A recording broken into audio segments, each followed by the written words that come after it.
Also, I want to say I love y'all's show.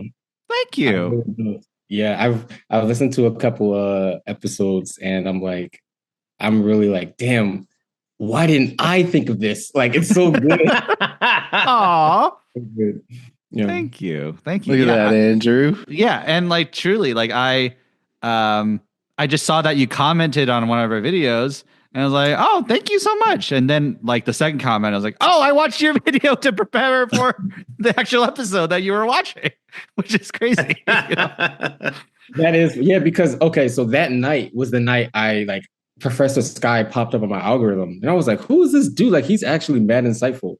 And then the recommended video was your video on Blonde. And I was like, I like Blonde, and I like what he said about other albums. So, it just like, yeah, it was so Well, look at the algorithm. That's what we're trying to working out do. a You know little what? bit. I take it back. AI is amazing and knows exactly what we I want. know, right? It's because the internet, man. On that note, let's start the episode. Click. Remember that record that you bought me like 2 years ago? Well, I just remembered that it's sitting in the closet. So I called you up just to tell you I've been meaning to listen to that. I've been meaning to listen to that. Why don't you come over and talk about it? Ooh, ooh, ooh.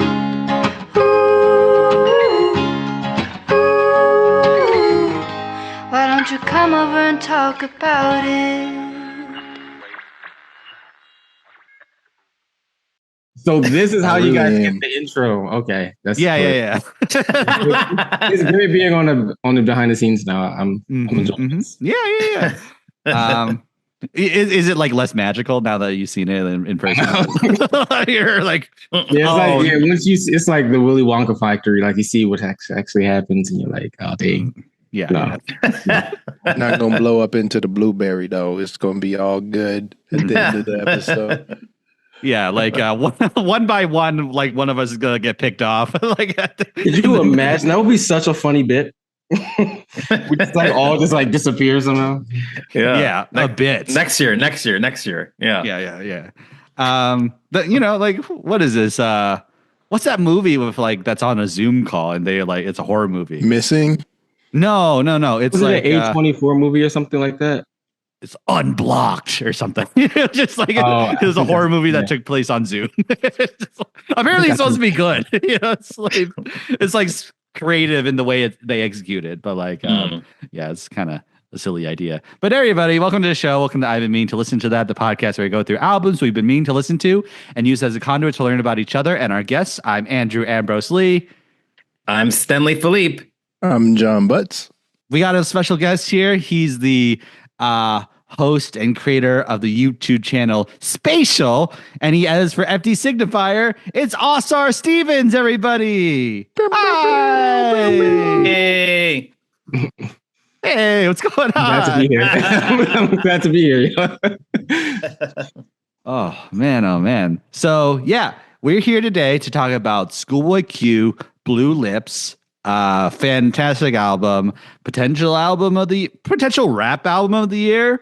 Let's talk about ScHoolboy Q. Ausar, what is your relationship to ScHoolboy Q? I think I got into him around like middle school because like I wasn't really listening to rap until one of my friends from band class put me onto NWA and Cypress Hill and like Slim Shady. And I was like, oh, this is what I've been missing. I was like, fuck dubstep, fuck Linkin Park. I'm hip hop now. Like, I don't want to listen to none of that. I was switching up real quick. So like my introduction to hip hop was like super West Coast or even like Midwest because I was really into Bone Thugs and Harmony too.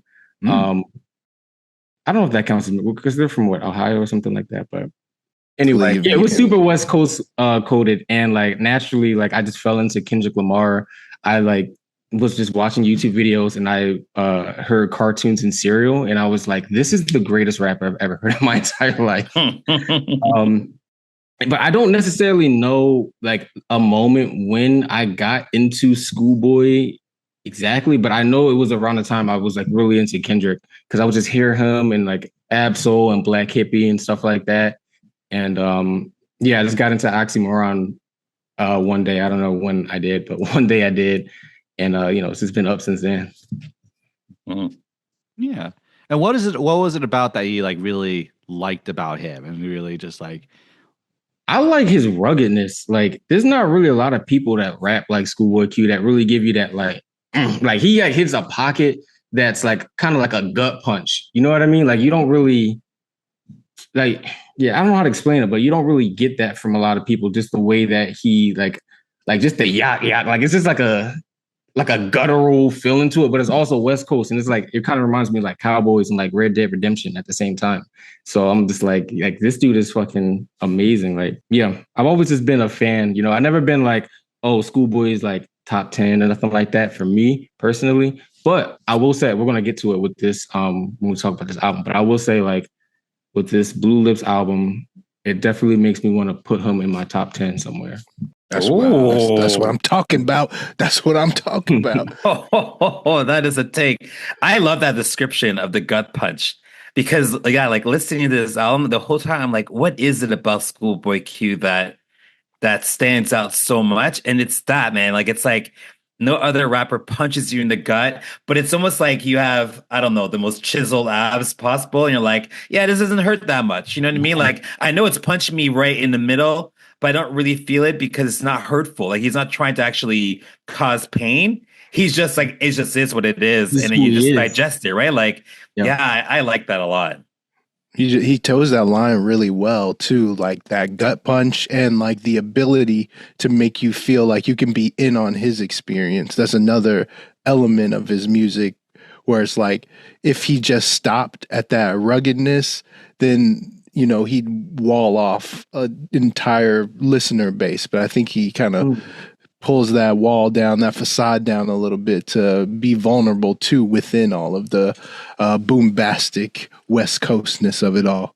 Yeah, he's like he's very unpretentious in a way. Like it's like this is a very smart album, and this album in particular is all kind of creatively designed by him. Like he kind of like directed all the videos, and like he's not producing like hands-on, but he like there's like 30 producers, but it's very curated to his sensibilities and his like vision in a very like, and he had like pretty full creative control on this album.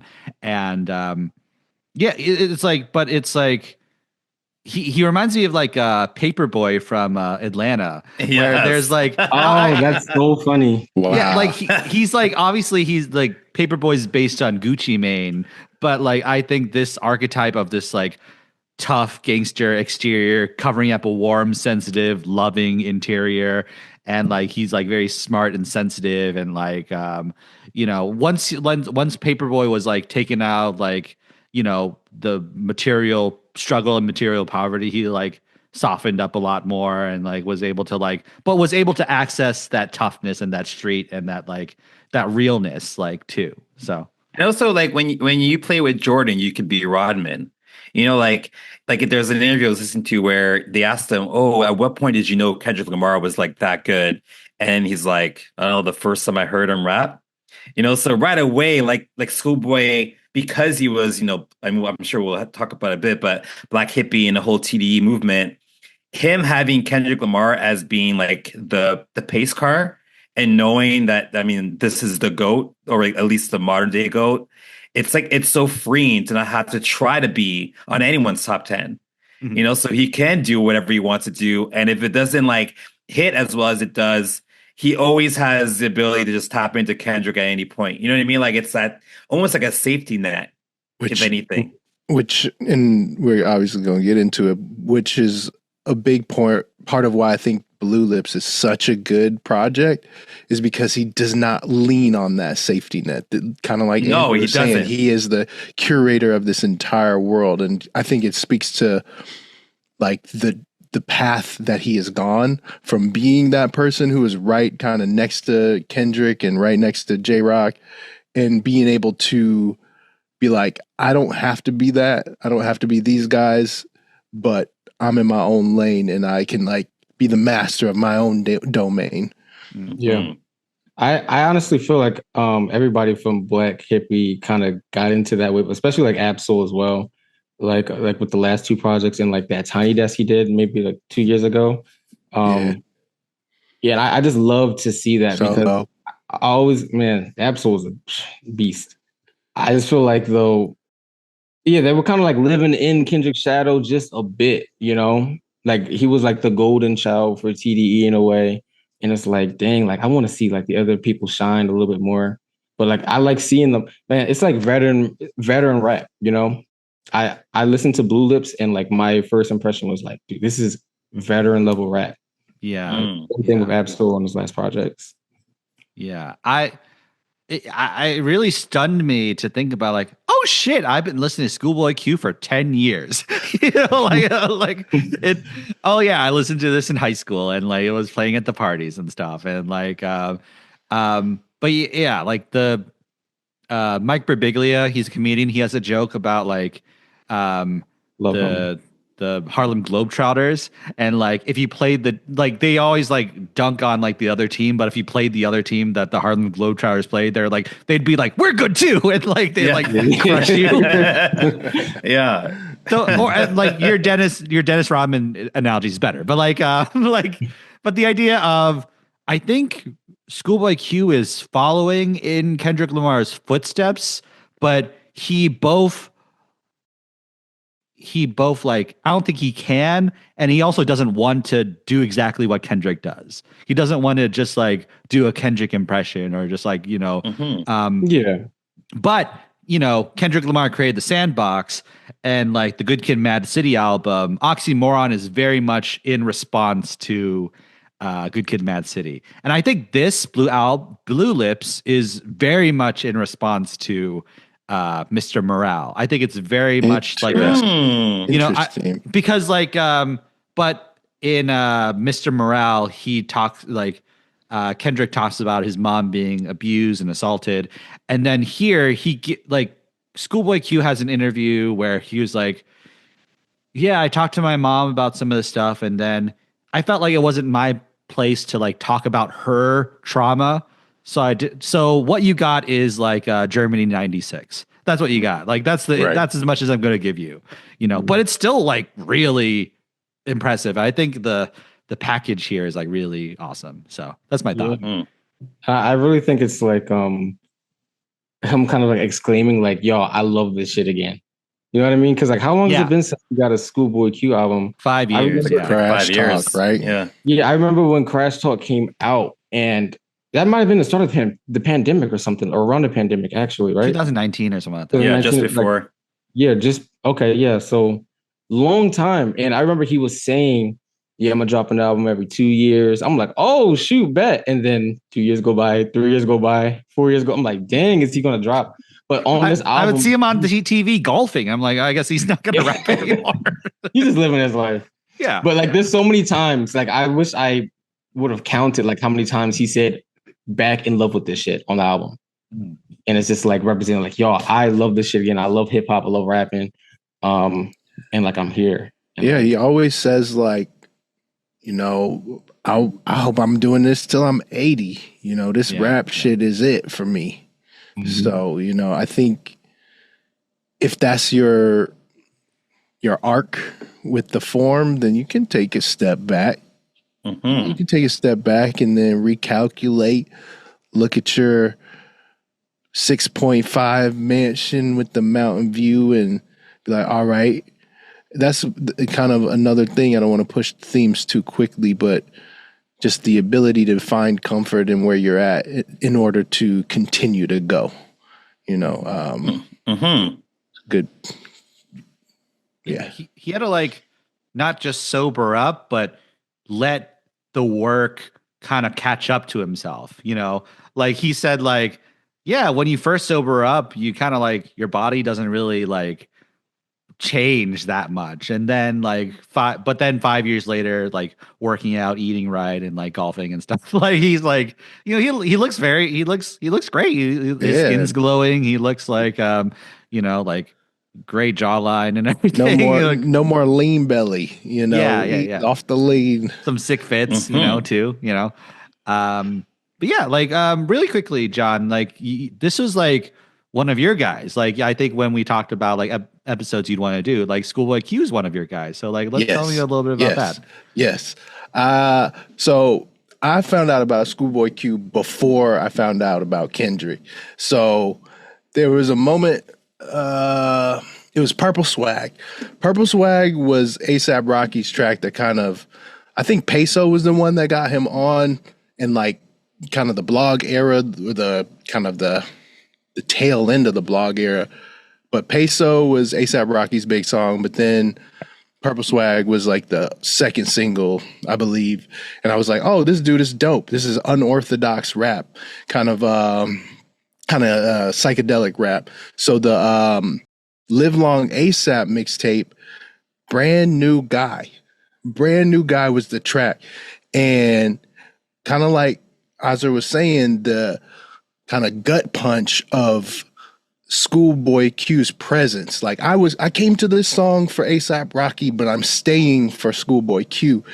It was the hardest, most like guttural, tough delivery I feel like I had heard in years. And like the line that he says on that song, he's like, I skirt off vodka shots he smeared off. It was the most vivid, destructive line ever. I was like, that is crazy. That is crazy to me. So in that feature alone, I was like, this dude is amazing.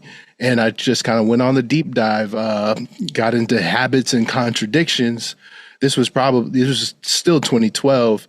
And that album was so good. But then that's when I kind of find the discovery of Kendrick and the Black Hippie Crew. But he's always been this force in hip hop for me ever since he hit the scene. And I love him for everything that he brings to the table, the West Coastness, the ability to,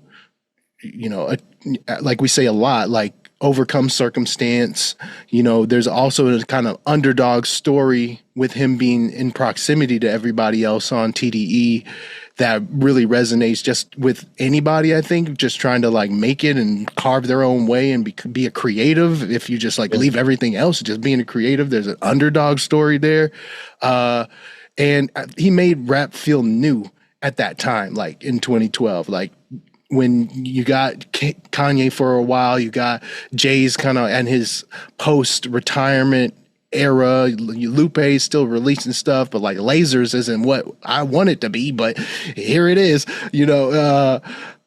It evoked a feeling I don't think I had felt in rap in a long time, and just been following him ever since. I'm a huge ScHoolboy Q fan, advocate, all of the above. I want the best for him as a person, a musician. Yeah, big ScHoolboy Q fan.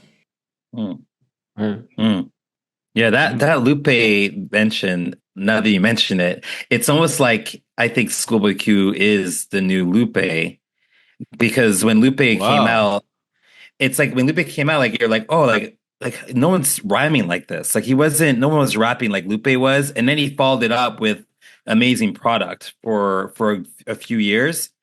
And it's like Lupe never really veered away from him except for like Lasers. Lasers was just like not it. But other than that, he pretty much stayed true to himself. And I feel like ScHoolboy has done that. Like he's stayed true to himself, whatever that self version is at the time.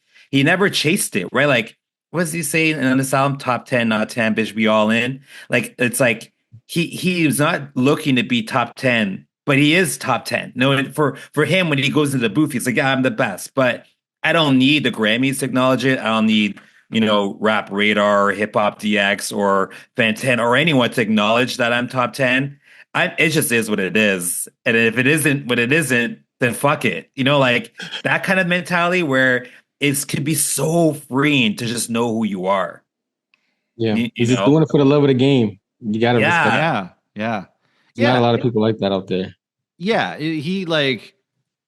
I think he's a great bridge between new school, old school. Like he has what Ausar was talking about at the gut punch of just like, oh, like that's what you get with Tupac and Biggie. Just their voices are so like undeniable and so like raw and like rugged and such. And then you get like his weird arty production and like the weird like modular Kanye kind of production that he curates, you know, himself.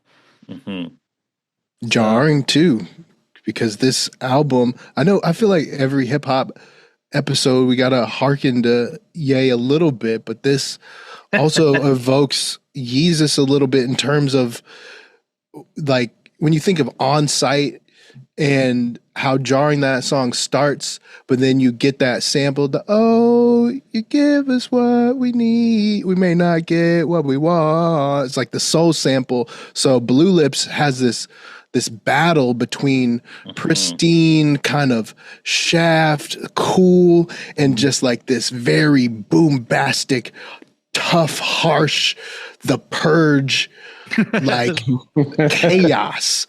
And that balance alone makes this a top contender for me, album of the year, hip hop album of the year. Yeah, he's really good at that, like that switch, like you say, like dancing between the two realities of like a smooth melodic type of West Coast chill, like I'm sipping on whiskey type of vibe, and then just like I'm gonna punch you in the face type of vibe. And it's like, yeah, how did I get here? But I'm just happy. I don't know how I got here, but I'm happy I'm here. You know what I mean? Like when I listened to it for the first time, I was driving and then I would like notice myself going like 80. And I'm like, wait, like I need to slow down. And also, I had a thought today because I was walking and listening to the album today.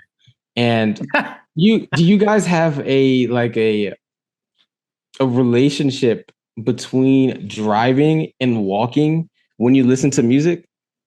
Oh, that's a great question. I know what I know exactly what you're talking types. about. I haven't like thought about it though. Yeah. For example, I've been listening to Chromacopia. Like I'm probably like the most streamed Chromacopia listener right now. I listen to it so all day, every day. And I listen to it in the car all the time. But I listened to it while I was walking, and it just hit different. It just hit different. Like I hope you find your way home, and like me actually walking home, I don't know, it just did something. Or like when I was living in New York and I was listening to J. Cole, have like old J. Cole Sideline Story, walking, listening to J. Cole, like old J. Cole about like the come up and everything. It just like that kind of stuff hits different. And I feel like with ScHoolboy Q's album, like it's like such a driving album for, I don't know why it feels like that. But when I was walking, I feel like I should just be in a car. Like, let me get in a car and start driving or something. You know it's what I mean? Momentous. You guys feel like that, or? I do. When you compare the two, I think that this album is very momentous. I was like, because I was doing both, right? I was listening to it, kind of walking around the house. I'm like, oh dang, this is a bombastic.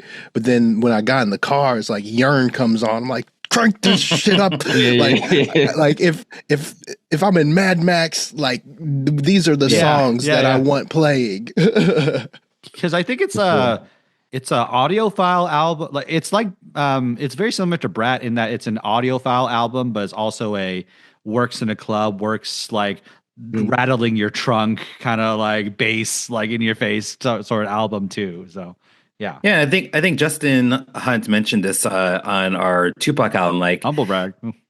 shout out. Yeah. 1 second applause. Yeah. So he mentioned how like that West Coast sound and driving, right? Like there's an association because you have to drive literally everywhere when you're on the West Coast. So for me, whenever I hear good West Coast music, it's music that I really want to play in the car, you know? And I will push back a little bit on I guess on everyone, because for me, one of the I guess the drawbacks of this album, listening to it many times now, is that slap in the face when I want my whiskey. Like I'm having a nice little sip of whiskey. I feel like I'm in Peaky Blinders by just one, and then all of a sudden Tommy comes around and like shoots me in the face. I'm like, what the fuck, Tommy? Like, why are you doing this? You know what I mean? Like, And so for me, while I get the intention, there are moments where I'm just like, oh, I wish he didn't do that there, didn't pull the rug on me there, because I was really loving that whiskey. I know what you mean, Stenley, but do you feel like you get it in tracks like Blue Slides and like New where that is the vibe? But I think what you're talking about is in Thank God for Me, when that song, that section, that Thank God for Me is so that whiskey feeling, such that laid back, cool feeling. But then he's like, no, I got to take you to the streets real quick. Yeah, I love Thank God for Me. I mean, we're like jumping ahead of all the things, but I love Thank God for Me. I love Blue Sky is my favorite track on the album. So yeah, it's kind of there. But there are a couple other tracks, like I think it was Lovebirds, where I'm like, like separate the songs. Don't put them together. Like they're two distinct sounds, and I want to digest. Yes, I'm like, what the fuck? But it's dope. Fans, yeah, this shit's dope. But it's like I don't want it when you're giving me when you're loving me. Don't fuck me. Like love me. Okay. You know what I mean? Like love me. If you're gonna romance me, don't just like. It's on Friday night. This is like Sunday morning. You know what I mean? Like, at least that's what I thought it was. And then I'm like, oh shit, it's Friday night. You know what I mean? Like, there's a difference. There's a difference. I just really feel like that's the world that he's cultivating, though. Like this unreliable kind of shock-oriented place where you cannot get comfortable. You cannot exist in that loving space for too long. But yeah, it's like he like, he was kind of like Kamala, like the Oprah Kamala, and then it was dance party with Beyonce, like it just no. I don't know what you're talking about. I don't know what you're talking about. Well, Oprah Kamala prior to the elections, and then Trump making fun of Beyonce, and then he wins. It's kind of like that, like mix up. You know what I mean? Okay. But you can cut that part. It's fine. No, no. Hey, I live in Canada. I can say where the fuck I want. Doesn't matter to me.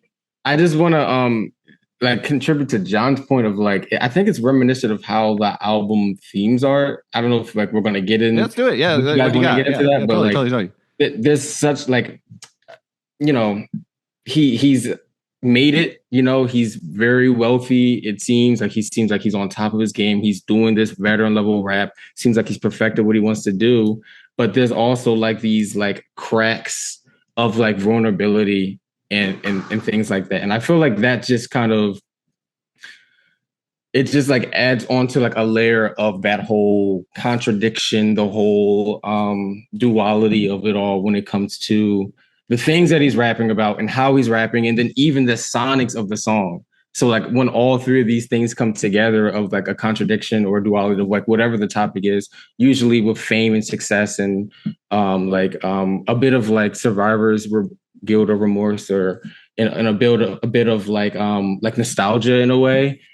I just find that very rich. And like when I hear like the album as a whole, not just like one song, because like this is like an album you can definitely listen to like both ways, like scattered or like all together. But when I hear it as a whole, top to bottom, I just only think like, damn, this is really intentional, which I really like. It's really what's the word I'm looking for lack of better words, just rich. I don't know if you guys want to expand on that, because I'm just like, this is just things that I'm thinking right now, but I really like admire that of him as a rapper, to like really put that much layers, that much detail into his project. He's an oxymoron with habits and contradictions. Yeah, he can do a little bit of that crash talking. Yeah, with a blank face. And to round that out. Yeah. By the way, honestly, never mind. I decided to take care, and I decided to make it for all the dogs. Oh my God. Can I tell you guys like a short story? Yes, please. So when I was on YouTube I'm still on YouTube, but when I like started this channel, I had a video about Good Kid, Mad City, and I wasn't really good at YouTube like titles and YouTube meta. I'm still trying to learn YouTube meta and like stop getting out of like being like only creative and like get into like what works. But I had this title that I thought was going to be amazing. And it was like how the good kid from a mad city It was so bad. It was really bad. I could probably find it. But anyway, ended up getting posted on Reddit and it went viral. And like people were like the title. Fun of me. Yeah, so I posted it on my community page and it just became a joke about like every video was just like the most corny, just like album title, how this, yeah, you guys just reminded me of that. That's I'm glad we did. I'm glad we reminded you of that. I'm gonna see if I can find it. It was honestly hilarious. Let's talk about themes while you pull that out though. I got I wrote some stuff here. I think, and obviously they're more like obvious themes of like, okay, so this is him, the 5-year journey of like sobering up and like kind of getting his life together.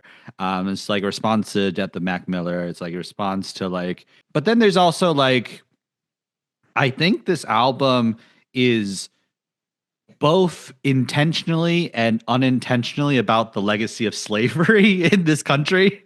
I think it's about like, so like if America was built on slavery, how is the legacy of slavery manifest today? And, in this album, it showcases in like slavery to addiction and depression, like kind of like based on the material conditions. And like, he filmed some of the music videos on a plantation. So like there's some ominous shots of mansions, and it's not clear if it's supposed to be his mansion or a plantation mansion or like, a slave owner's mansion. And then like the line, home of the brave, ran by a slave, stole everybody's name, so white Jesus on the chain, feel proud when it hangs. Like that's a really profound line. And then Germany 96, we learned that ScHoolboy Q's mom served in the army only to be discarded into poverty, by the government she risked her life for. In the music video, there are a lot of motifs regarding cameras and sets and like filming things and like filming music videos. In I think the urine video, like we go into the lens of the camera and it shows like this like exaggerated like image of black people like in a gang environment. And then I think it's like kind of maybe about like how media like perpetuates that like a negative image and like feeds it back to black people, affects their self-esteem, self-image. And then like there's like another video, I forgot what it was called, but like I'll look it up in a second. But like there's like some of the iconic cartoon characters are put like there's a digital filter over them to make them look black. But there's also like some characters are just like like one step away from being like overtly racist, like or they are like insidiously like racist like stereotypes in the video. And then where does it leave ScHoolboy Q? It leaves him with blue lips, speechless, shocked, embarrassed, but then also fully aware, and then also playing with like kind of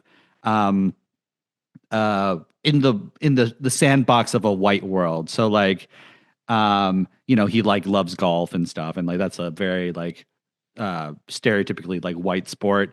And in the Blue Slides video, there's a statue of like a gray and blue like statue, like getting the color like airbrushed off of it until it turns into a white statue. And then I think to me that means if you prove yourself to be a viable source of profit in America, you run the risk of being an agent of white supremacy, even if you're not white.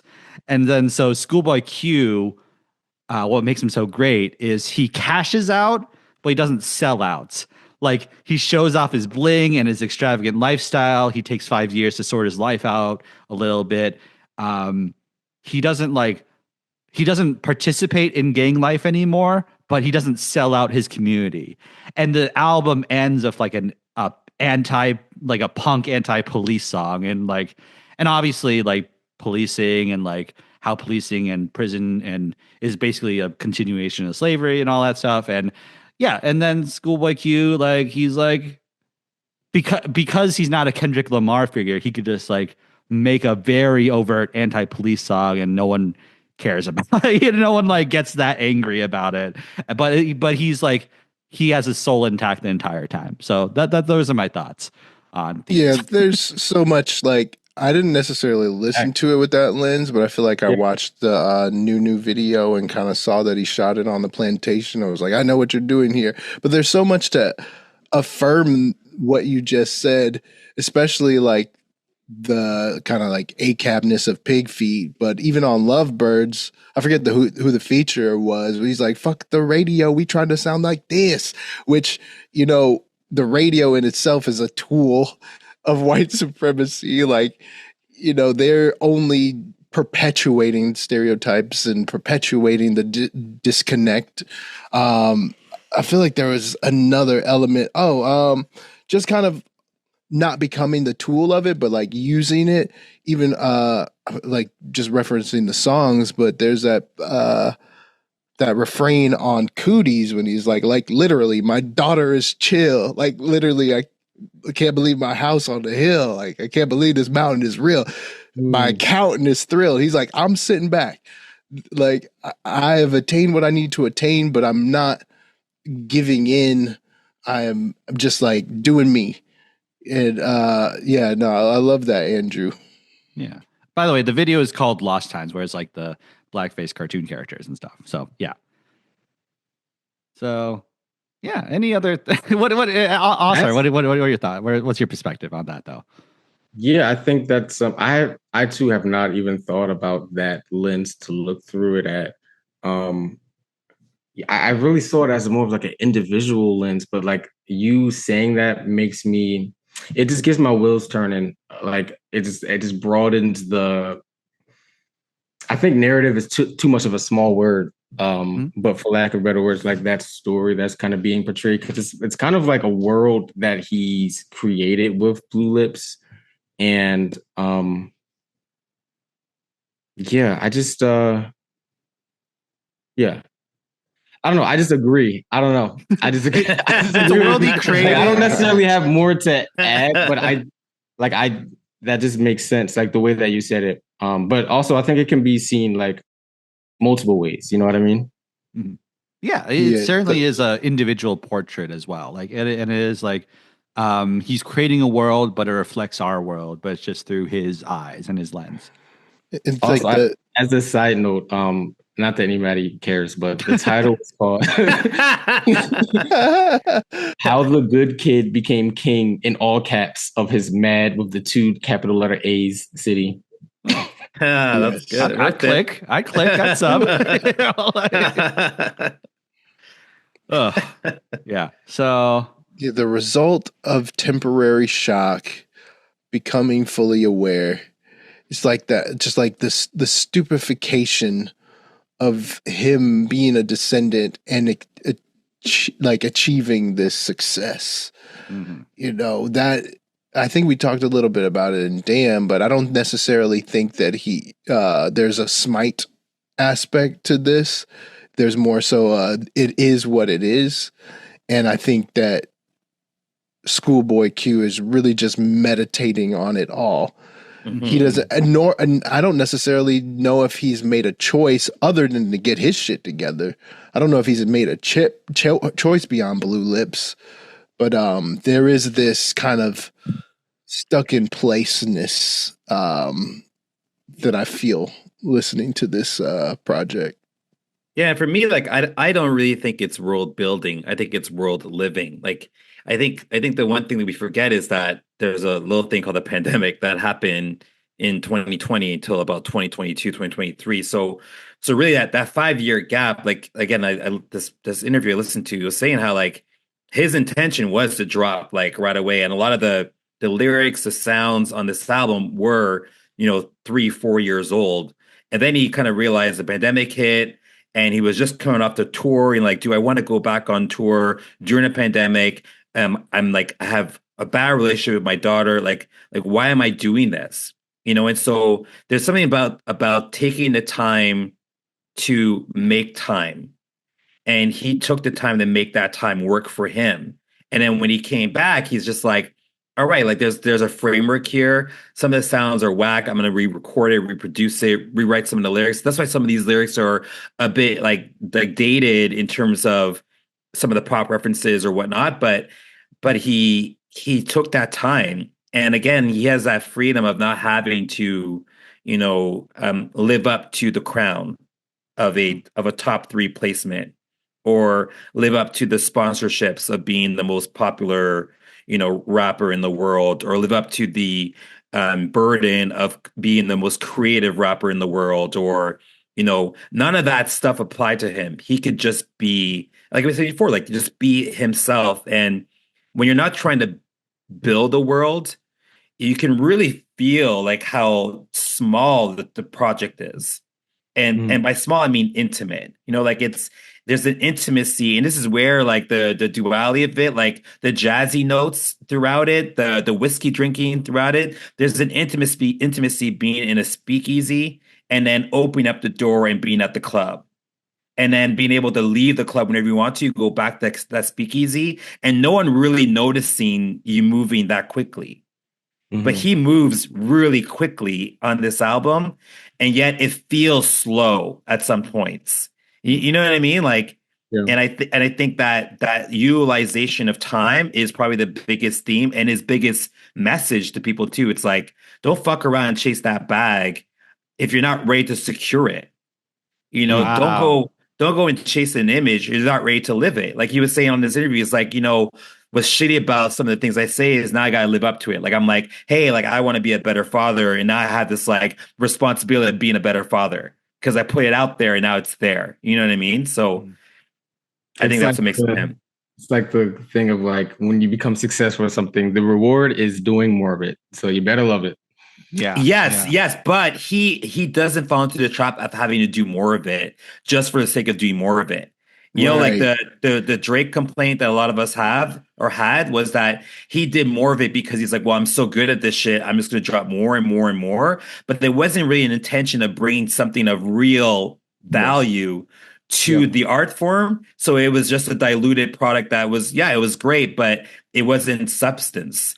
He said it himself that he doesn't view music as a sport. He views it through the lens of like peace and experience, which just like speaks to the carbon copiness, the non-McDonald'sification of music. He takes his time with it, really cultivates what he's doing. Yes, Drake is a Happy Meal. ScHoolboy Q is like a custom order. Every time it's like, I can't make the same thing twice, but I'll make that one thing really good. You know what I mean? Like, and every time you order something different, I will provide you that differentness. Whereas an artist like a Drake, it's like, yo, the Big Mac, you know what it is, and you know how shitty you're gonna feel afterwards, but you're just gonna order it all the time, We might add something like a little bit new to the menu. Y'all might not mess with that so much. So I still got, we got, like you said, the Big anxiety Mac from Up. That'll come with the Happy Meal. Like the new thing, like his. So anxiety really from Up is Tizo touchdown, like or whatever. I really want to get this point off, but just transparency. When it gets cold outside, my nose starts bleeding. So that's why my camera's off. But when you were saying that about like being able to do more or not having to do more, I think like the thing that happens before that he talks about is like the sacrifices he made to even get to that position in the first place. Like there's the line that really strikes me the most on this album is like when he's like, I don't want to fuck up. He's like, sometimes you gotta be a deadbeat to be a good dad or something like that. And then it's just like the beat, like it cuts off and it's like a rattlesnake, like, and you just have to sit there and like think about it. Yeah, he just lets you sit there and think. And like I feel like for so many people, like whether you're a parent or whether you're just like striving to do something, like it could be you could see that as him talking about his daughter or whatever kids he might have. We could even see him talking about hip hop, of like taking that break. Like the kids can't eat, meaning the fans can't eat, but I gotta like work to like make sure y'all do eat at this point. You know what I mean? And I think that just speaks to just the work ethic and the passion that he has for hip hop, or just the things that he does in general. Yeah, because I was just gonna say, like what you described there is, for me, it harks back to what you said about walking and driving. I think ScHoolboy Q, when he makes music, he's walking, but he knows at some point you're gonna have to drive. So that moment where he said like the deadbeat, you have to be a deadbeat to be a dad, and then that music, that rattle that you mentioned, that is perfect for walking.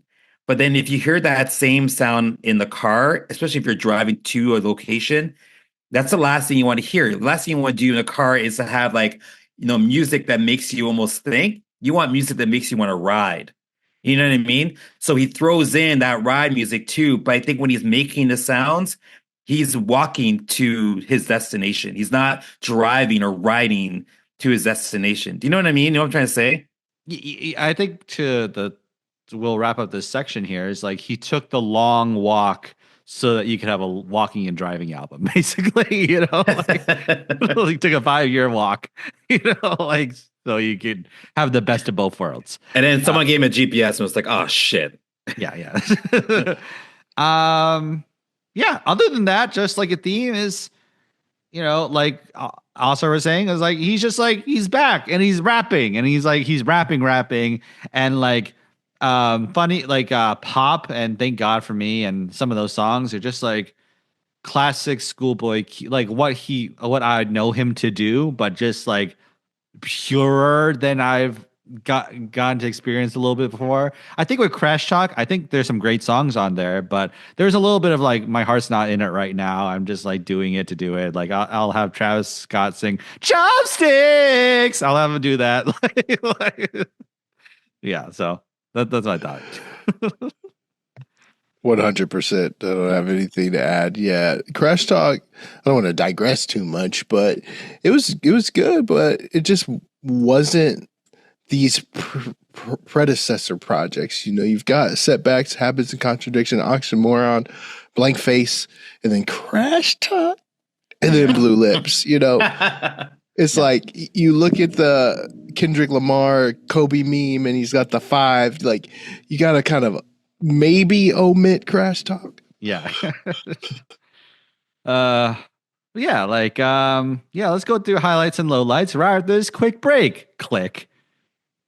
All right, let's get back into it. Because we already took a break already. So and we're back here talking about that is excellent, funny.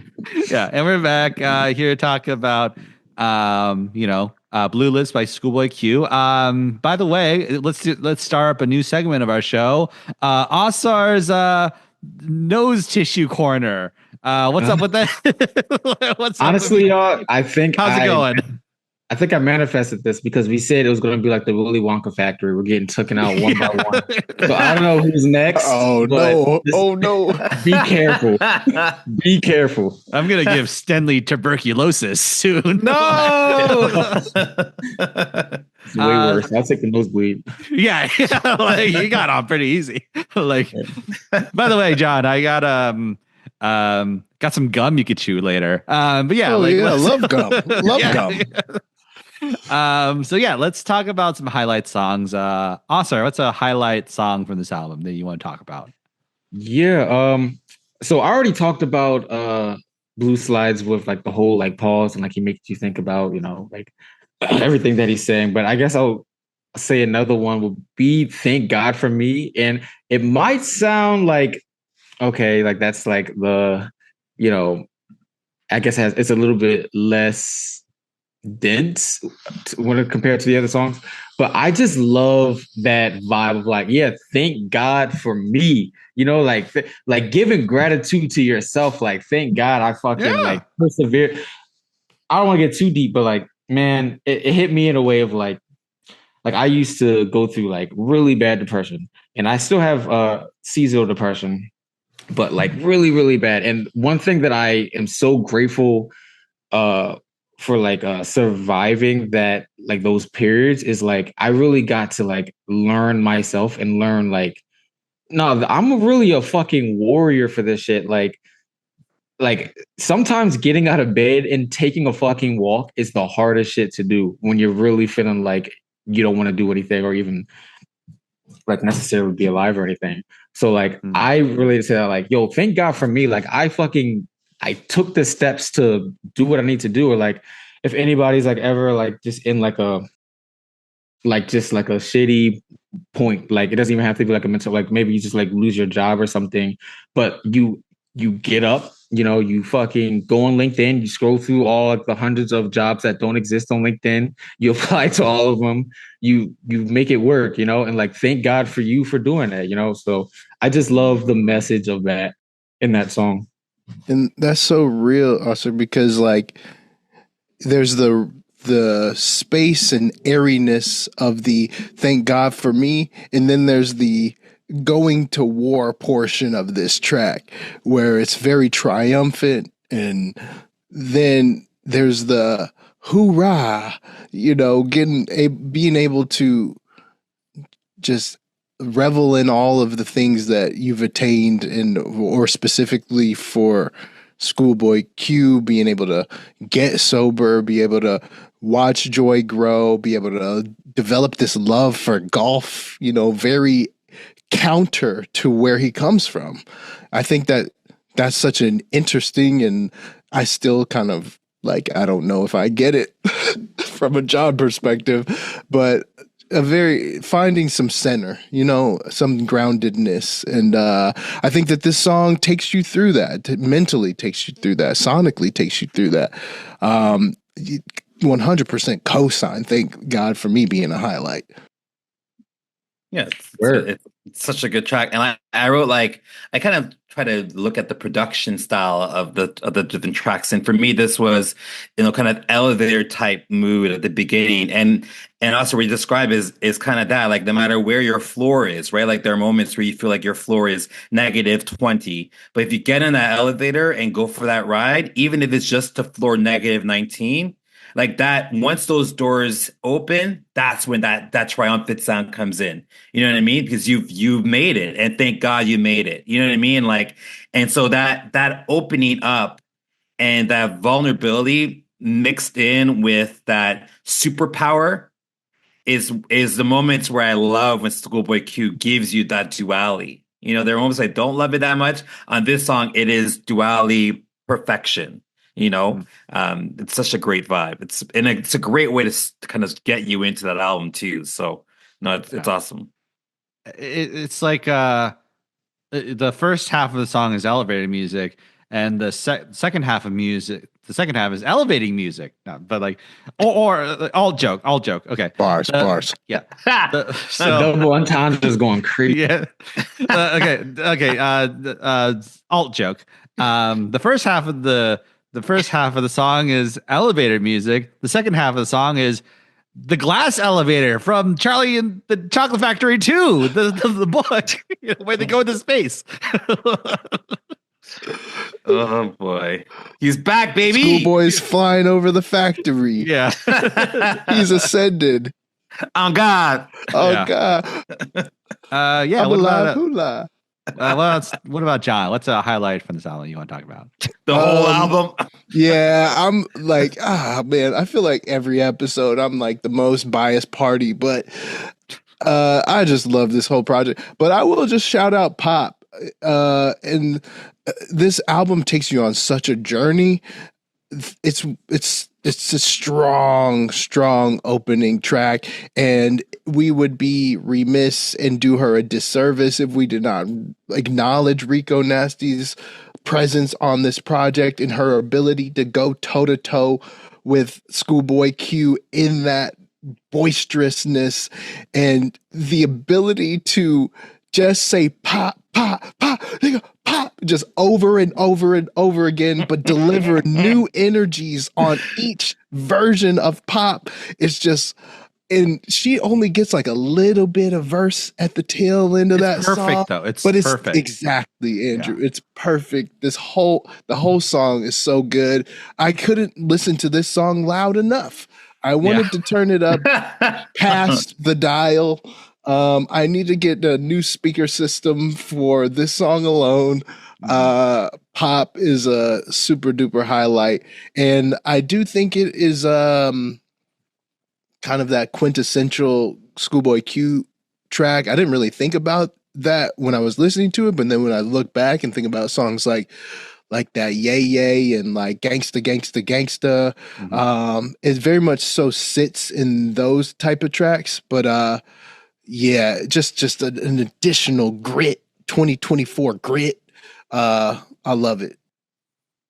Yeah, I definitely agree because I think if I'm not mistaken, that's that first like flip that we get because the first track is like kind of just I don't even know if there's really a lot of even vocals on the first like a track. sound collage of like Yeah, it's just like you're just kind of Yeah. like vibing, you're just like, oh, this is nice, okay. And then it just hits you with that next song. I'm like, whoa, how did we get here? So I definitely like it for that because it set the tone of like, oh, we're going in different directions with this one. Yeah.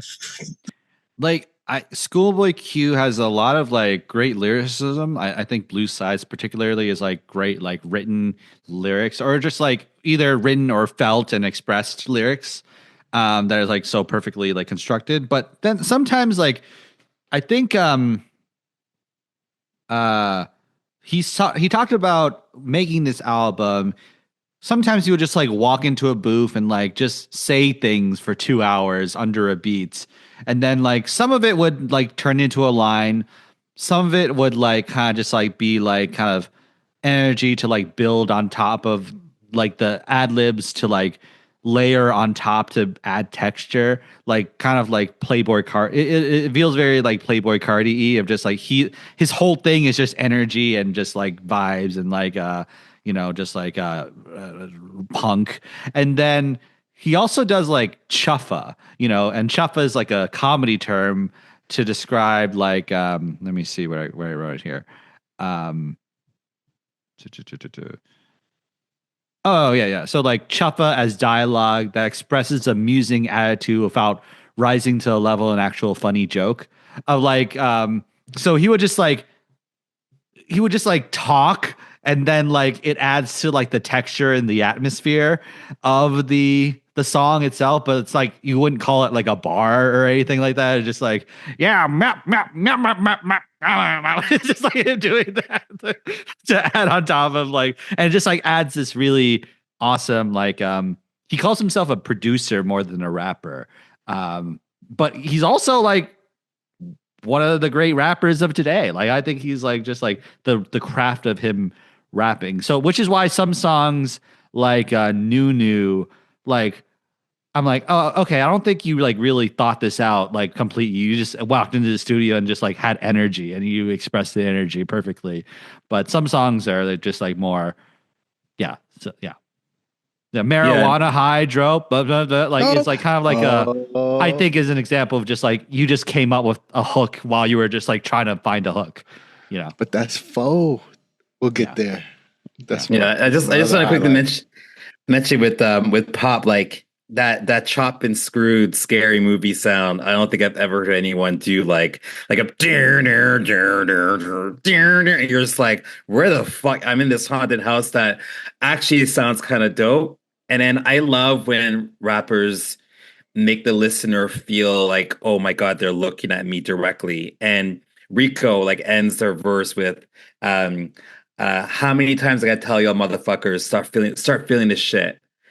But it's like start feeling this and it kind of like blanks out and it goes into thank God for me. And it's awesome. It's like, because you just don't know what to do with all the pop, pop, pop. Like you're like, what am I doing with like I have no idea. And then it's like Rico looks at you and kind of says, like, yo, if you're sitting down right now, you're a fucking idiot.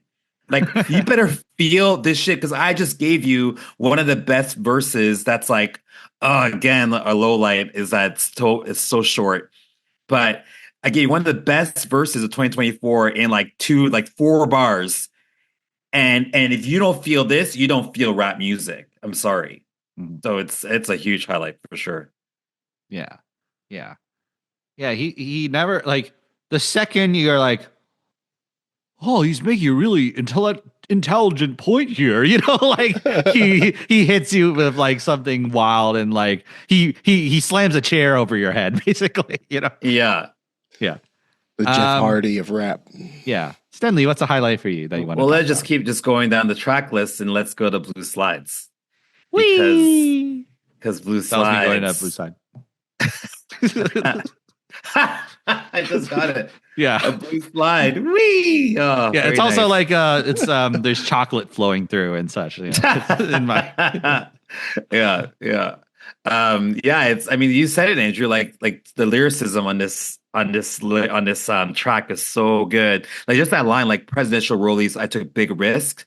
but he says like almost sounds like wrist. And just that kind of wordplay is so good. You know, I done helped out so many people. They took me for granted. I done lost out on so much shit trying to live to your standards. And then one of my favorite lines, maybe the whole album, is I'm always good at everything, especially my dreams.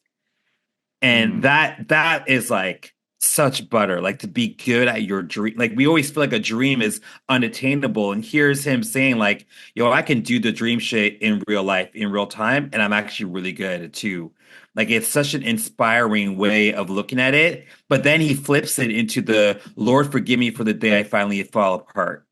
So it's like the anticipation of almost waking up from your dreamlike state when you're living out this art that you've crafted so meticulously throughout the years, and then one day you might actually just lose it. You might actually just lose it, but also lose it. And he's kind of saying like, what's that line? Forgive me. There's a Ye line where he's just saying about like, forgive me because I'm going to do this again. But yeah, he's kind of anticipating that moment where I'm going to have a fall off, and when that happens, like please be mindful that I've given him my all throughout. You know. Yeah, I didn't really consider how much the lyrics kind of mirror Mac's like actual experience, but the way that you put that, Stenley, kind of highlighted it, because obviously Blue Slides, that's kind of like a nod to Mac, and he has that singular line, but then there's just this entire soliloquy about the experience that could be pretty much grafted right on top of what Mac maybe could have felt before what happened. And that's heavy. Yeah. I like your line. I like what you said about the I'm so good at my dreams line, because he's good at his dreams, but he's not as good at the other stuff, the maintenance of his life, you know. And you know, he took 5 years to get good enough at the maintenance of his life. And like, you know, what I wanted to say this during Ausar's like point about thank God for me is 5 years is a long time, and it's not a long time at the same time, where the day by day of living can be so hard and painful and sad, and like, you know, going through depression, going through all these like really rough things, and then like 5 years go by and you look back at those 5 years and you realize, oh shit, I've changed so much, but only if you've done the work. You know, if you the 5 years going to pass no matter what, you know. And then he chose to use those 5 years to like climb out of that hole before he fucks up his blessings, you know. Yeah, he says that on We Was Screaming Mental Health and Now We Want to Kill Them All. There's also this element of like, before the pandemic or whatever, we were kind of riding this wave of betterment, and it just we lost the thread somewhere. And here we are in this 2024 reality of like where mental health is a non-concern. Meanwhile, he's been taking time away from the spotlight to like really execute on the values that we were kind of crafting before we crashed out, crash talked. Yeah, this song is so dense. It's masterful. Yeah. One more point I want to bring up about the song about like the we really canceled Ye, blah blah blah. We were screaming Melting Health. Now we want to kill them all. So like Pitchfork had a point, you know, on this review, like reviewed this album, and they said, well, obviously that's too simplistic, you know, to like because you know, blaming it all on mental health and stuff like that. But I think he's like actually there's something to be said, you know, going back to themes of Kanye said slavery, that sounds like a choice. He kind of like sold out, like in a way sold out his people, unfortunately. And then, but there's like this, but he's also a victim of like the pitchforks. Yeah. Yeah. Like the actual pitchforks, people not allowing mental health to be a real place of empathy when with someone who is saying something as crazy as what that was, or maybe not crazy, but just ludicrous is what that is. And the non-ability to draw the bridge or offer that sort of olive branch or some sort of form of, I see what you're trying to say, but I'm not there, but let me meet you somewhere so we can have that conversation, versus like 100% like downplaying or whatever. Yeah, like I think there's like there's a threshold of like, if someone goes too far, like he does, then we're like, oh, it's not mental health anymore. He's actually a shitty person now, where it seems like if your mental health has deteriorated your soul so much, I think it becomes even more of a mental health issue, where it's like, I think people view it as like, they suddenly, and I don't know if people know how to like carry out like what it means to care for someone's mental health fully. I don't think we're equipped to carry that for other people. I don't think we're barely capable of carrying it out for ourselves. And like, it's challenging, Yeah, but I think it comes, I was doing a thing at work today where we were talking about emotional intelligence. And so it's like, I think it's, John, when you mentioned earlier about, time passing and how the framing of things will change as well. And for me, it always comes back to commodification. So there was a time where you can commodify mental health, and that happened a lot pre-pandemic. And then that commodification no longer was lucrative because people weren't allowed to actually go anywhere to seek assistance for their own mental health issues or whatnot. And so the business side of caring about people no longer was a priority, and therefore the conversation around mental health was no longer a priority. However, I do think that people have been more aware of needing to take care of themselves through other means and some of the different outlets that were available, say pre-pandemic or pre-2015, let's say, right? And then when you look at the contextualization of these celebrities, again, like, when it becomes advantageous for business to utilize someone, say, oh, they have mental health, therefore this, then we are framing the conversation through that lens. But then when it's no longer lucrative and that person then does something that is not aligned with what we believe to be true, well, then there's a distance that can take place. And yet in both scenarios, we are either saying mental health is real or we're saying it's not. And depending on how you say what you say, it's going to change the way you digest the actions of said person. I think what ScHoolboy Q is trying to say in this whole album is he's saying, like, don't let the commodities or the capitalism define your own identification. Let yourself identify what you need. And if you can exploit them to take care of what you need to take care of, then do it. But stop the moment you feel exploited.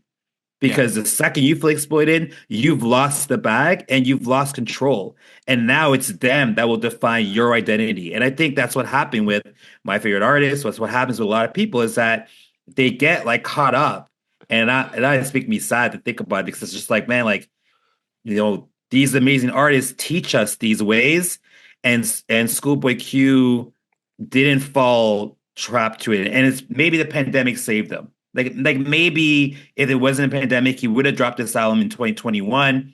It would have maybe not hit as well. And all of a sudden he'd be pursuing the same like blueprint that a Playboi Carti or Travis Scott or Kendrick did, and not find himself. But luckily he didn't, sell out. Like you mentioned before, Andrew, he didn't sell out.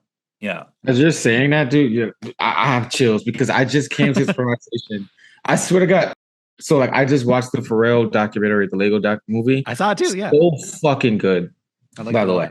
Yeah. But when I realized, like when it went through that part where he was like, like the label executives are kind of like getting in his head, and then like he's doing like the solo thing and he kind of like falls off. He doesn't know like who he is creatively. I thought back to like almost every video essay I've made about an artist that isn't just an album, like their life story. Every artist has that arc. And like I almost got depressed thinking about it. I was like, is this just a thing we have to go through? Like, do I just have to have a period where it's like a year or two or even like 5 of I get like artistic success and then I fall into ego or success, or like somebody gets in my ear that doesn't need to be in my ear because like everybody's trying to talk to you, and then you just kind of lose yourself, and now I gotta fucking go through all this like soul searching. I gotta go to my mom and talk to her, and she has to give me some revelation, and I realize I've been an asshole for 2 years. You know what I mean? I don't want to go through that, but like almost every artist I've seen, and I haven't like written about a lot of artists, but pretty much all of them I've written about have something like that on some level. So when you said that, I got chills because it's so inspiring to see ScHoolboy Q subvert from that, and then also give people a blueprint to like, you know, it's like instructions to get away from that. Like, this is how you know, just like keep to yourself, like stay a little bit laid back. You know, let things come to you type of vibe. I think that's really important for like just creatives in general to just hear. And I never even thought about that until you contextualize it that way. So thank you. Yeah. And don't give every single like corporation or like you know, like like leverage over you, you know, basically. You know, like he said in an interview, like there's a Charlemagne interview he did like during Crash Talk where he cried about Mac Miller, and then people like he was like, I don't know if I want to put this out there. This feels exploitative, and then people were like, no, you got to put it out there. It's a good conversation for mental health and such. And then he put it out and he kind of feels bad. And now whenever people come up to him, they think like, oh, he's a sad guy all the time, where he's like, no, I'm also happy. I'm also really happy in my life. And also I don't have to perform my grief for you. And also, you know, like all this stuff. And it's just like, yeah, the second it becomes like, I think he's very, in this album, he's very like, skeptical of just like urbanites definitions of mental health, like very urbanite, you know, just like the only way to heal yourself is talk to a therapist when like that's the only possible way to like heal yourself. If you don't do that, you're ignorant, you're stupid, you're a bad person, all that stuff. And he's like subscription model version of things. Take this pill. Yeah. And he's saying just like that, you know, if you need it, then do it. But if it's like not the right thing, then don't let people take advantage of you like this, you know? So, yeah. The American dream, hoorah. Yeah. Yeah, like let's go through again, especially in America, where it's just like anything is taken advantage of until the second it's not useful to the corporations. So but only in corporate America. And I think this is where we get lost a bit, is that like we think that the corporations, the CNN, the Fox Newses are actually describing what is the real America.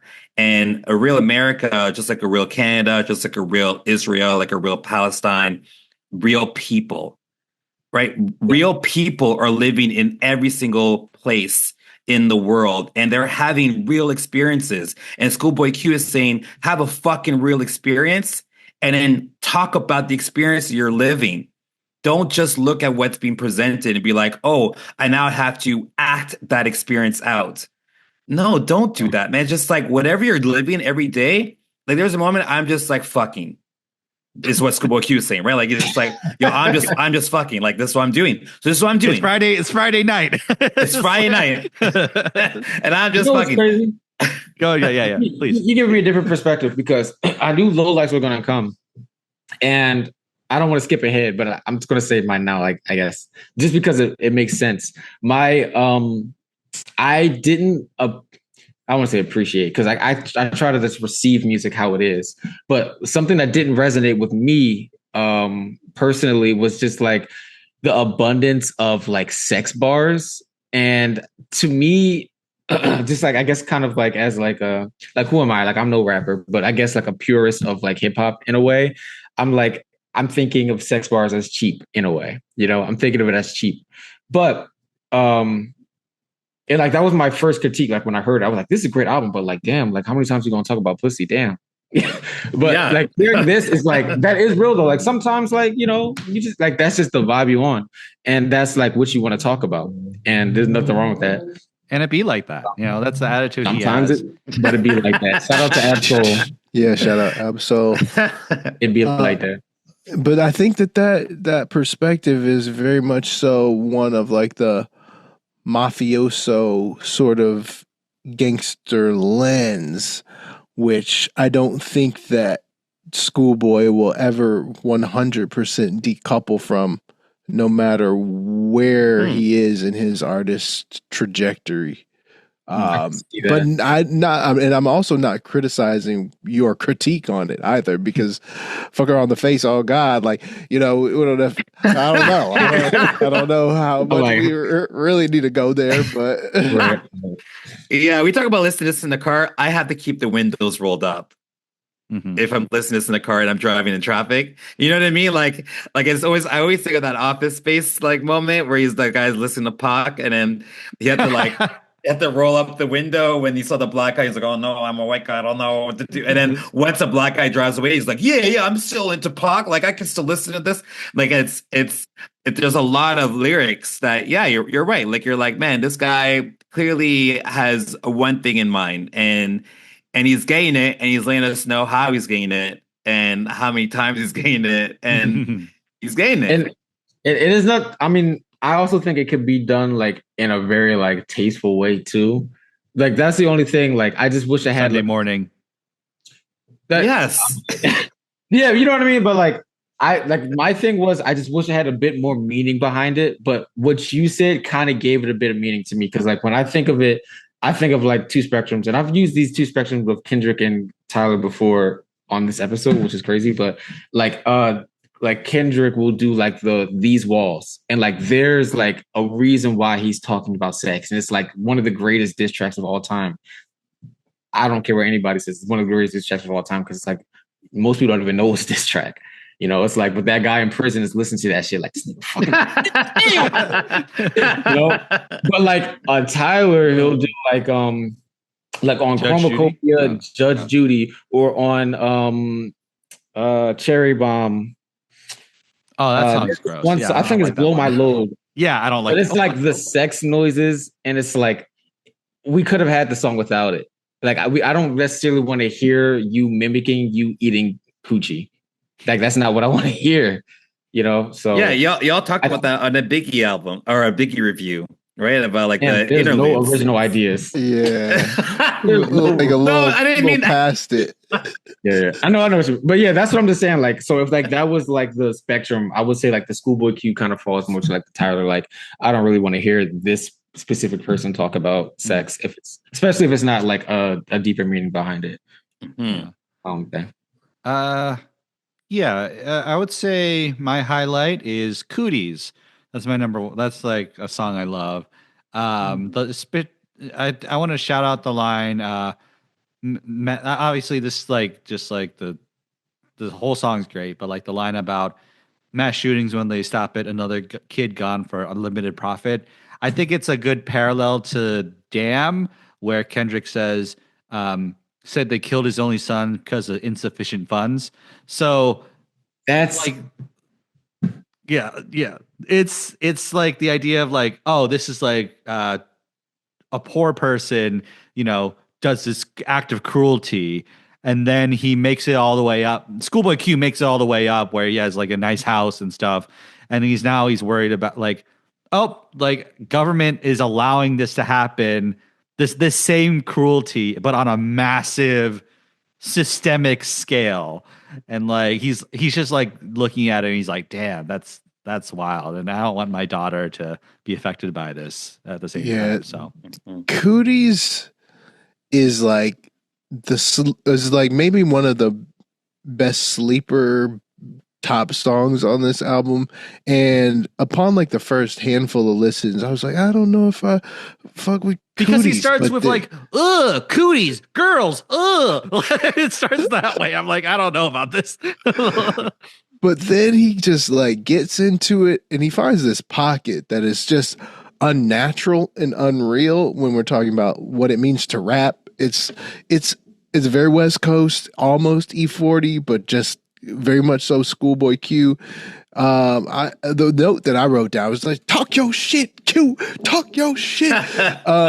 Like my kids playing soccer ain't shit in the way. Like just like, going back to the theme of the success and being able to grow and, obviously being in the pandemic, you had a lot of downtime, and I am a dad, so I very viscerally know what it means. My daughter is in soccer. Like she is playing on a real field and ain't shit in the way. Like it is something to revel and bask in and to observe and meditate on because that's new life. There's more than just the parental lens in this song, but it's such a good it's such a good moment on this album. That's the only thing I can say because it doesn't necessarily sound like anything else. And it is very much so just rumination, just like, oh, here's a fleeting thought. Here's another fleeting thought. Here's another fleeting thought. Yeah. But these are all worthy thoughts. Yeah.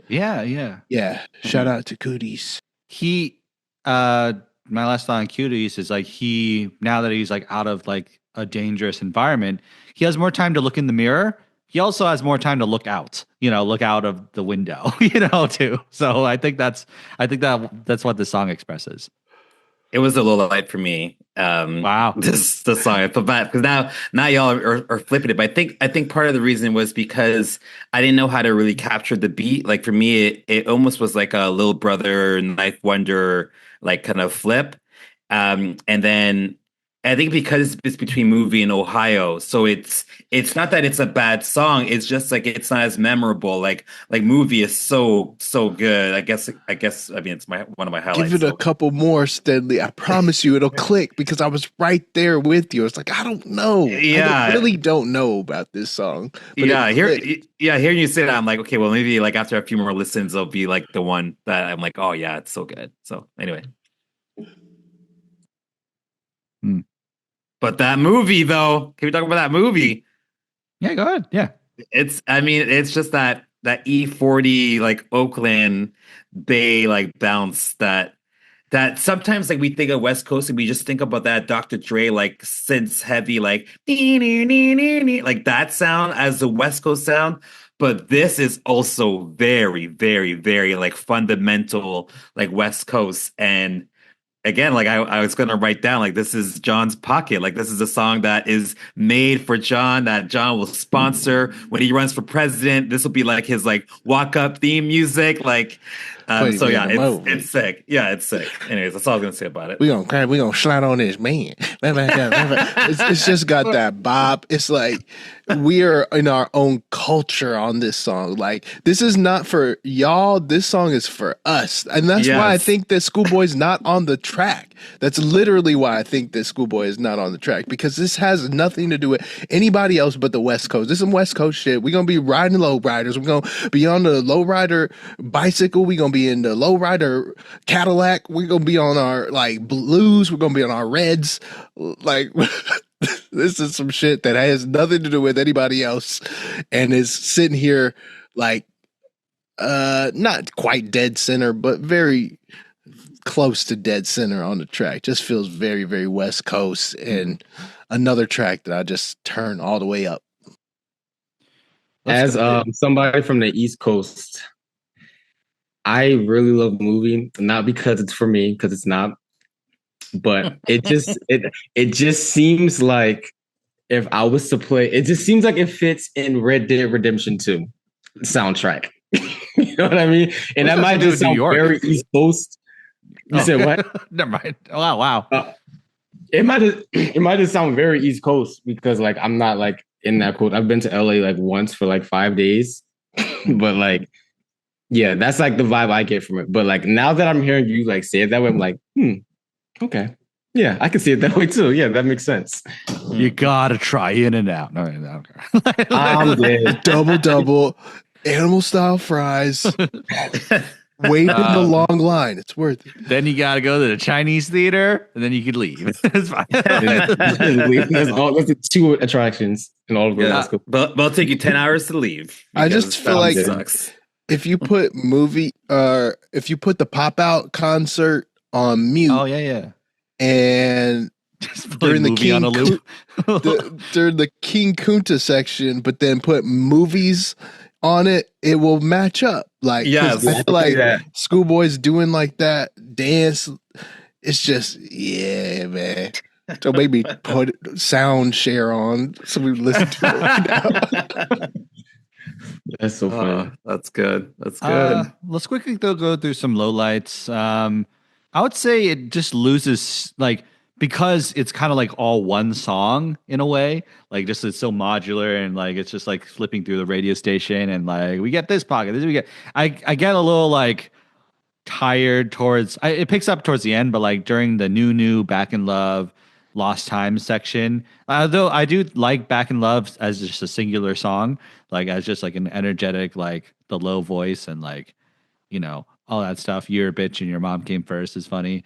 But like, just like there's a little time where I'm like, oh, all right, this is still going on, you know, a little bit. And then it picks up at the end and like, oh, this is great. Yeah. I feel that a bit because like the first, I want to say like 5 times I listened to it, I'm like, this is just a long album. But I looked, it's only an hour long. Yeah. And I think maybe like, maybe I think I agree with you. But the thing that keeps me going with this album is the fact that there are these like the album has so many just moments where it's like, oh, that is something I have never heard once in my life. And like, it's just interesting. It's just something that's just really interesting that you can think about for a while. But I wonder what the album would sound like if he like condensed it a bit more. Like, I wonder if it would be, you know, I wonder what that would sound like. Yeah. Let's go through, any observations, anything you just want to like shout out, like before we, or if anyone, any lowlights, anything you want to shout out or anything like that. Foux continuing the DWH series, the Druggy with Hoes series. I don't know how many of y'all are privy to the Druggy with Hoes, but Foux is the 4th song in the Druggy with Hoes canon. Shout out Ab-Soul. That song in the series of those extends all the way back to the beginning. And I feel like this Foux really encapsulates what it means to circle the drain in like that addictive sort of spin out. And it also kind of roots itself in the modern day with utilizing like the drum and bass sample, which I think gained a lot of traction within the past 2 years, bringing that back. I just had to shout that out for the sheer fact of them keeping that collaboration going. Considering, you know, Kendrick left TDE and just like this new era of TDE. But it's not 100% fan service, but I think the folks that have been there since day one really, really appreciate that. So a stray observation is the fact that ScHoolboy Q and Ab-Soul are still collaborating together in 2024. I have, I guess, one closing thought. I think this is, I always try to find a narrative, like a storyline, like what is the arc in every album? And this album is so abstract that I don't think I ever will find one. Like some albums, I'm like, oh, it took 3 years, but this is the storyline that's happening. And I think I appreciate it for that. Like I really appreciate it for that because it's just such a nuanced inspiration because it presents a really realistic, multifaceted picture of just overcoming as a whole. Like overcoming whatever you're overcoming. And it just acknowledges that the journey isn't fucking perfect. This is not a movie, even though there's a song called movie, but it's messy. You know, it's filled with triumphs. It's filled with setbacks. It reminds us that success is not going to be a linear process, and personal growth, you can't have that without confronting uncomfortable truths and like hitting those uncomfortable truths, running away from uncomfortable truths, overcoming uncomfortable truths about ourselves and our past. And I just appreciate how he shares his experience so relentlessly, at least in this album, with so much honesty, because like it's just rare that you get such an honest album these days. And I know there's a lot of good music out there, but I'm not the best at finding new music. Like I kind of have my guys, I just listen to them like all day, like Tyler for instance. But I think he really created a space for like us, the listeners, to just sit with our own struggles, but not in a way that makes us feel bad, in a way that makes us like have inspiration for like this shared human experience or whatever. I just appreciate the inspiration that he has on an album. Like, so it's like fuck a storyline, like I feel seen, and I feel like I can do it too in a way. Yeah, that's my favorite part. Yeah, that's dope. Love that. I got a final sentiment. He's also overcoming in the way he's having a lot of sex. I'm dead. He's definitely overcoming. He's definitely overcoming. Yeah, and it'd be like that. It'd be like that. Oh, brother. I have one more observation. Yeah. He loves 6/8 time signatures. Not trying to get too deep into music theory. Do it, yeah. But there are a lot of tracks that sit in that waltz across this entire project. And I think that adds to the kind of liquidity of thought that a person can have when they're trying to parse out life. But lots of 6/8 across Blue Lips. Yeah. For the music heads out there. Yeah. The theory heads. I don't know, like, what songs here like would be 6/8, like based on your description, but like a song like Ohio, the third verse, the third, like section of the song, like that beat is like, how do you rap to that? Just like this is so ridiculous. Yeah. It's so like Blue Slides too is like a weird, like, where's the beat? Like it's just kind of like you have to like kind of just like he finds the pockets and he like, another kind of nod to his brilliance in the craft of what it means to do this rap shit, because there's this meme going around on Twitter like, oh, we need an introspective Alchemist album with insert like artists who shouldn't collaborate with the Alchemist. But I think this is what you get, like the beauty of what you get when you have the soul sample, non-drum driven project or non-drum driven song. I will say a gripe that I have with Ohio, just completely switching gears, is the way that Freddie sounds on that song.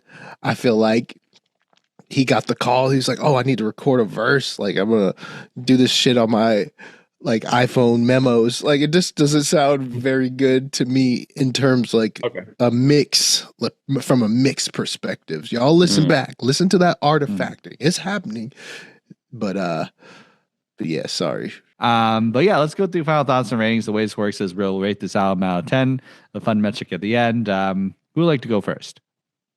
I could go first, and then the heavy hitters go next. I like this out. I really loved it. My first listening more, I felt like there was some things that didn't translate as well to me, but this was cool. Like I've had a conversation with y'all, and I feel much better about giving this rating. I think I'm going to give this album 8.5 Sundays, not Fridays, out of 10.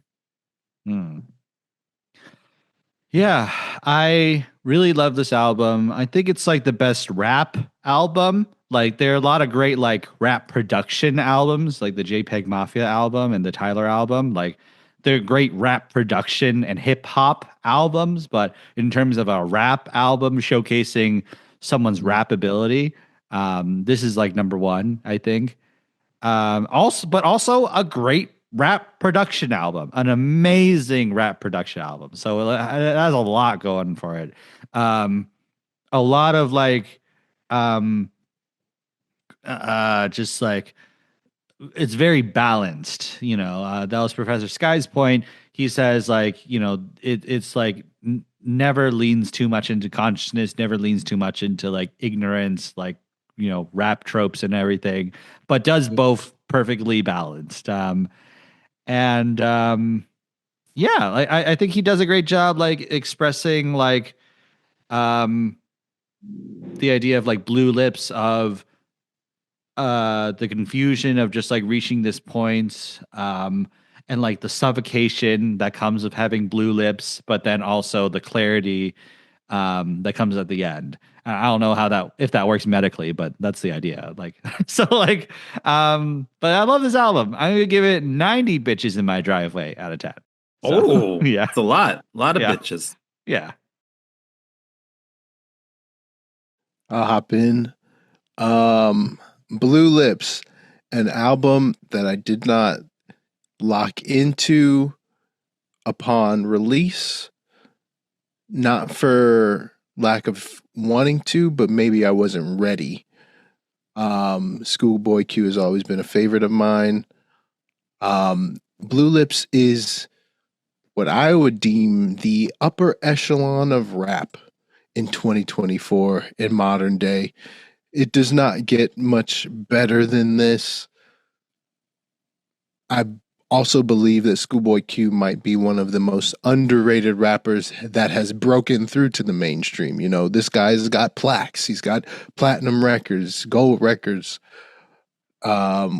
which is meritocracy. That's merit. But I don't think that people think of him in that conversation of, you know, we had it this summer, the top 3. And if we're talking about record sales, then sure, maybe he's not that guy. But if we're talking about delivery, then I think we can, like Ausar said, put him in that top 10 conversation. I love all of this body of work. So I'm going to give this 9.5 pop, pop, pop, pop, pop, pop, pop, pops out of 10. pop, pop. Community. Magnitude. Yeah, Ausar, like what are your thoughts?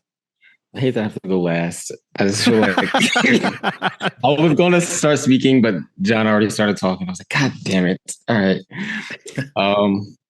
Yeah. So, okay. I'll preference this with I am the worst music critic because I love all music. You're not the worst music critic. No, I am. I'm like a fan. I'm like a music enthusiast because if I was to be a critic, everything would be a 9 out of 10. You know, like I tend to find, like I said before, like I tend to receive music rather than like critique it. So like I always try to find like the good in it for like even if I don't like music, like Yeet, I was like, this sounds like the back of a McDonald's, but like I get it for a vibe that could be, you know.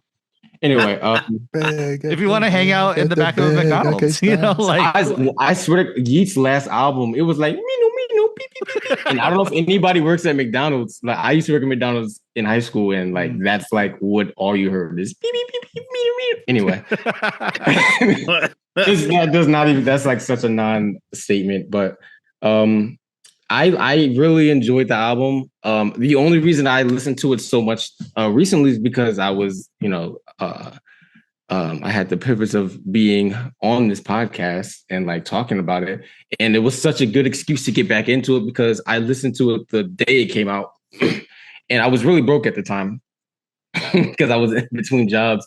So I didn't even have Apple Music, but I went on YouTube to they canceled. It's a whole thing anyway. Canceled Apple Music, but I was on YouTube watching it, and I couldn't even get the track list right. But I really wanted to. I was like, "This ScHoolboy Q, man, TDE." So I listened to it like immediately, still, and I enjoyed the hell out of it. Like I just loved it, even without the track order. I think I listened to it backwards actually because like he posted anyway.